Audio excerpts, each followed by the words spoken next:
ابن عباس رضی اللہ تعالی عنہما حضور کے کزن عباس ابن عبد المطلب کے بیٹے، وہ بیان کرتے ہیں، یہ بخاری میں بھی ہے اور مسلم میں بھی، کہ جب رسول اللہ صلی اللہ علیہ وسلم پر مرض الموت کے آثار ظاہر ہونے لگے تو اس وقت گھر میں کچھ افراد موجود تھے، ان میں سیدنا عمر ابن خطاب بھی تھے۔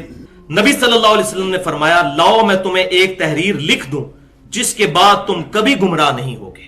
سیدنا عمر نے کہا، آپ صلی اللہ علیہ وسلم پر تکلیف کا غلبہ ہے اور تمہارے پاس قرآن موجود ہے، تمہارے لیے قرآن اللہ کی کتاب ہی کافی ہے۔ سیدنا عمر کی اس بات پر گھر میں موجود افراد میں اختلاف پڑ گیا اور وہ جھگڑ پڑے۔ کوئی کہہ رہا تھا لاؤ رسول اللہ تمہیں لکھ دیں صلی اللہ علیہ وسلم، اور کوئی وہی کہہ رہا تھا جو سیدنا عمر کہہ رہے تھے۔ چنانچہ جب شور و غوغا اور اختلاف زیادہ ہو گیا تو رسول اللہ صلی اللہ علیہ وسلم نے فرمایا، میرے پاس سے اٹھ جاؤ۔ حضور غصے میں آ گئے اور فرمایا، چلو ادھر سے نکل جاؤ۔ عبید اللہ نے بیان کیا کہ ابن عباس فرمایا کرتے تھے، سب سے بڑی مصیبت یہ تھی کہ ان صحابہ کا اختلاف اور شور جو رسول اللہ صلی اللہ علیہ وسلم اور آپ کی تحریر کے درمیان حائل ہو گیا۔ یہ ایک سند، اور دوسری سند جو بخاری میں 4431 اور مسلم میں 4232، دوسرا ترک، یہ بڑا رکت انگیز ہے۔ سیدنا ابن عباس نے ایک دن کافی عرصے کے بعد، نبی صلی اللہ علیہ وسلم کی وفات کے بعد، سیدنا علی کی بھی شہادت کے بعد بیٹھے ہوئے تھے، تو ایک دن انہوں نے کہا، ہائے جمعرات کا دن، ہائے جمعرات کا دن، یہ کہنا شروع کیا۔ پھر اتنا روئے کہ سامنے ان کے جو سنگریزے تھے وہ تر ہو گئے ان کے آنسوؤں سے، یعنی زمین ساری گیلی ہو گئی، اتنا روئے، وہ بات ہی رونے والی تھی۔ تو راوی کہتے ہیں کہ میں نے کہا کہ اے ابن عباس، جمعرات کے دن کیا ہوا تھا؟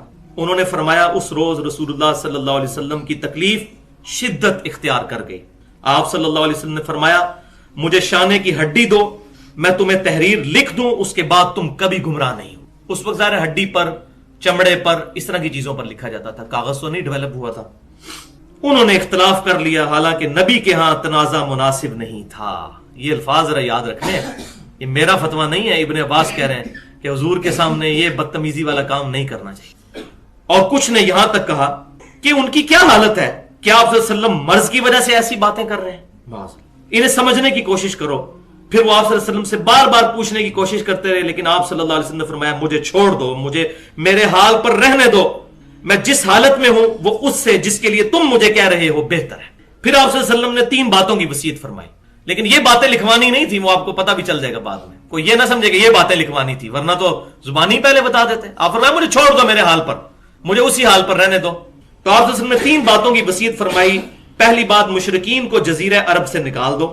دوسری بات، میرے بعد وفود جو نیو مسلمز آئیں گے ان کو بھی اسی طریقے سے عطیات دیتے رہنا جس طرح میں اپنی زندگی میں دیا کرتا تھا۔ اور راوی کہتے ہیں تیسری بات میں بھول گیا، وہ باقی کتابوں میں ملتا ہے، اشارتاً صحیح مسلم میں انٹرنیشنل نمبرنگ کے مطابق 1188 نمبر حدیث ہے کہ نبی صلی اللہ علیہ وسلم نے اپنی وفات سے 5 دن پہلے یہ فرمایا تھا، خبردار تم میں سے جو اگلے لوگ تھے، جب ان میں سے کوئی نیک آدمی یا ان کا نبی فوت ہو جاتا تو اس کی قبر پر سجدے شروع کر دیتے تھے، میں تمہیں اس بات سے منع کرتا۔ اور کافی احادیث ہیں بخاری اور مسلم میں بھی سیدہ عائشہ کی، بلکہ سیدہ عائشہ کے پھر الفاظ ہیں کہ آپ صلی اللہ علیہ وسلم نے اپنی وفات کے دنوں میں بار بار اپنی چادر جو ہے وہ اپنے سر مبارک سے ہٹاتے اور ایک ہی بات کرتے، اللہ کی لعنت ہو یہود و نصارہ پر، کہ جب ان میں سے کوئی نبی فوت ہو جاتا تھا تو اس کی قبر پر سجدے شروع کر دیتے تھے۔ اور سیدہ عائشہ کے کامنٹس ہیں بخاری اور مسلم میں ساتھ ہی کہ اگر اس بات کا خطرہ نہ ہوتا کہ لوگ رسول اللہ صلی اللہ علیہ وسلم کی قبر پر سجدے شروع کر دیں گے تو ہم آپ صلی اللہ علیہ وسلم کی قبر مبارک کو زائرین کی زیارت کے لیے اوپن چھوڑ دیتے، لیکن ہمیں ڈر تھا، حضور صلی اللہ علیہ وسلم ہمیں اس سے ڈرا رہے تھے۔ اس میں میرا پورا لیکچر ہے 2 گھنٹے کا، ولادت مصطفیٰ اور رسول اللہ کی آخری وصیتیں، اہل سنت پاک.com پر مسئلہ نمبر 63 کے نام سے، اور ایک ریسرچ پیپر بھی ہے، ریسرچ پیپر نمبر 1، رسول اللہ کی آخری وصیتیں، اہل سنت پاک.com پر صلی اللہ علیہ وسلم۔ تو اس پوری حدیث کا آپ کو جو ہے وہ ایک سٹرکچر سامنے نظر آ گیا۔ اس میں 2 الفاظ ہیں جو میں چاہ رہا ہوں کہ میں ان کو یہاں پر ہی ایڈریس کر دوں، جو بڑے خطرناک الفاظ ہیں۔ ایک لفظ وہ ہے جو سیدنا عمر کی زبان سے نکلا، اس کا میں عربی جو ورڈنگز ہے وہ پڑھتا ہوں، جو پہلی والی ترک میں تھی، غلب علیہ الوجع، کہ نبی صلی اللہ علیہ وسلم پر بیماری کی شدت ہے۔ وجع کہتے ہیں شدید بیمار ہونا۔ اب اس بات کی تعویل بھی ہو سکتی ہے کہ سیدنا عمر رضی اللہ تعالیٰ عنہ کا کہنے کا مقصد یہ ہو کہ نبی صلی اللہ علیہ وسلم سخت بیمار ہیں، ان کو ان کے حال پر چھوڑ دو، تنگ نہ کرو، تکلیف میں۔ اور دوسری بات یہ بھی ہو سکتی ہے کہ معاذ اللہ جو باقی لوگوں نے کہی. تو سیدنا عمر کے بارے میں تو ہم یہ گمان نہیں کرتے کیونکہ یہ الفاظ کی تعویل ممکن ہے, تو یہاں تو ہم تعویل کریں گے کیونکہ جب دونوں طرف مطلب جاتا ہے تو ایک مسلم سے پازیٹو حسن ظن رکھنا چاہیے. لیکن جو دوسری روایت ہے نا ہائے جمعرات کا دن, اس میں سیدنا عمر کے الفاظ نہیں ہے, اس میں ہے کہ لوگوں نے کہا. اور ظاہر ہے کہ اس وقت بھی سارے پڑھے لکھے اور سمجھدار لوگ تو نہیں تھے صحابہ میں, کچھ لوگ تھے جن کی مطلب آپ سمجھیں کہ لنگوسٹک وہ اتنے شستہ الفاظ نہیں استعمال کر سکتے تھے, وہ بڑے گستاخانہ الفاظ ہیں اور میں ان کو کوئی ڈیفینڈ نہیں کرتا, اللہ تعالیٰ ان کو معاف کرے, ان کی نیت بری نہیں تھی, لیکن بعض اوقات نبی صلی اللہ علیہ وسلم کی شان کوئی الفاظ نہیں تھے وہ انہوں نے استعمال کر لیے. وہ عربی میں پڑھ دیتا ہوں. صحیح بخاری میں 4431 اور صحیح مسلم میں 4232. ما شأنہ, نبی صلی اللہ علیہ وسلم کی کیا حالت ہے؟ احجرا, کیا یہ بیماری کی شدت کی وجہ سے بے تکی باتیں کر رہے ہیں؟ جیسے کوئی بندہ ایسا بیمار ہو جائے کہ وہ جس کو ہم, یہ بہت سخت الفاظ ہیں لیکن یہ سمجھنے کے لیے ضروری ہے, اول فول بندہ کہنا شروع کر دے کہ اس کو ہوش ہی نہ رہے کہ اس کے منہ سے کیا نکل رہا ہے. اس کے لیے یہ عربی ڈکشنری القاموس میں بالکل ایمانداری کے ساتھ یہ الفاظ موجود ہیں. اور میں سلام پیش کرتا ہوں جمعیت اہل حدیث ہند کے جو صدر تھے جنہوں نے صحیح بخاری کی شرح لکھی ہے 8 جلدوں پر, داؤد راز رحمت اللہ علیہ. انہوں نے یقین کرے جب اس حدیث کا ترجمہ کیا ہے آگے بریکٹ میں لکھا ہے استغفر اللہ واتوب الیہ, حضور صلی اللہ علیہ وسلم کے بارے میں ایسی بات نہیں کرنی چاہیے, حضور کی ذات اس چیز سے بعید ہے کہ حضور اس طرح کی باتیں کریں. ان کا بھی دل تڑپ اٹھا. ظاہر ہے کہ نبی صلی اللہ علیہ وسلم کی جو حرمت ہے وہ اربوں صحابہ کی حرمت حضور کی قدموں کی خاک پر قربان. لا ترفعوا اصواتکم فوق صوت النبی, سورۃ الحجرات پڑھ لیں. نبی کی آواز سے بھی آواز بلند نہ کرنا, تمہارے اعمال برباد ہو جائیں گے, تمہیں خبر بھی نہیں ہوگی.